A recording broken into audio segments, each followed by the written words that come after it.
அது மீன் 4000 ரூபாயா? 4300. எந்த காலத்துல நீ கம்மியா கொடுத்துட்டீங்க. அன்னைக்கு கொடுத்தியா அந்த மீனா?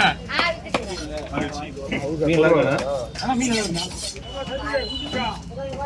தாங்க பரவாயில்லை. கவி எப்படி கண்ணாடி பரவத்துல வந்துறியா? ரெண்டு பீஸ் போடலாம். என்ன ரெண்டா போடுங்க. அவல் மாதிரி போட்டு விடுறா. குழம்புக்கு உணவு வறுத்து வரா. ஆமா ரெண்டுக்குமே. இது ஃபுல்லா ஃப்ரை. ஓகே. பிரிச்சு போட்டுங்க அப்படியே. இல்ல பிரிச்சனா ஐ மீன் இது. ஓகே. ஃப்ரை தனியாவா? தண்ணி விடு. ஓ. அதெல்லாம் போட முடியாது. நான் என்ன போடுறேன் அதை நீ போடு. மீன்காரவே கம்பெனி வாங்கும்போது நீ வந்து கொடுவா போட்டு தரையை போடுறீங்களா குழம்புக்கு? தனியாக போட்டுவா? குழம்பு தனியாக ஃப்ரை தனியாக போடுவா?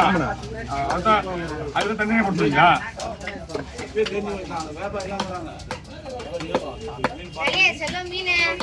நீங்க குட்டா ஊத்துறீங்களா? மீன் வாங்கலாங்க. அப்படிங்க ஞாயிற்றுக்கிழமை இன்னைக்கு மீன் வாங்கலாம். இன்னைக்கு எல்லாம் வந்து குதிரை கிடைக்கும். அப்படியா? அன்னைக்கு வேலை விலை கேட்கலாம் உங்ககிட்ட.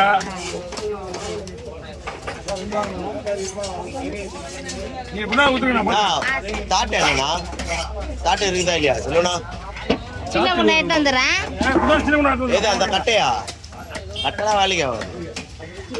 அப்ப கட்டையா இப்படி திருப்பி போட்டு இப்படி சாச்சி விடலாம்.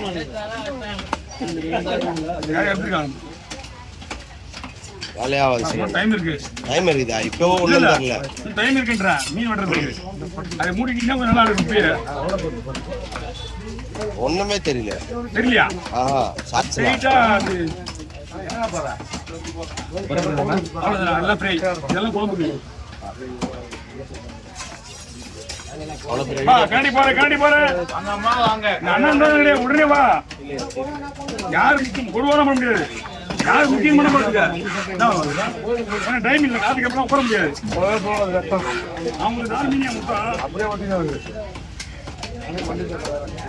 கஸ்டமர்லாம் நிக்க முடியாது.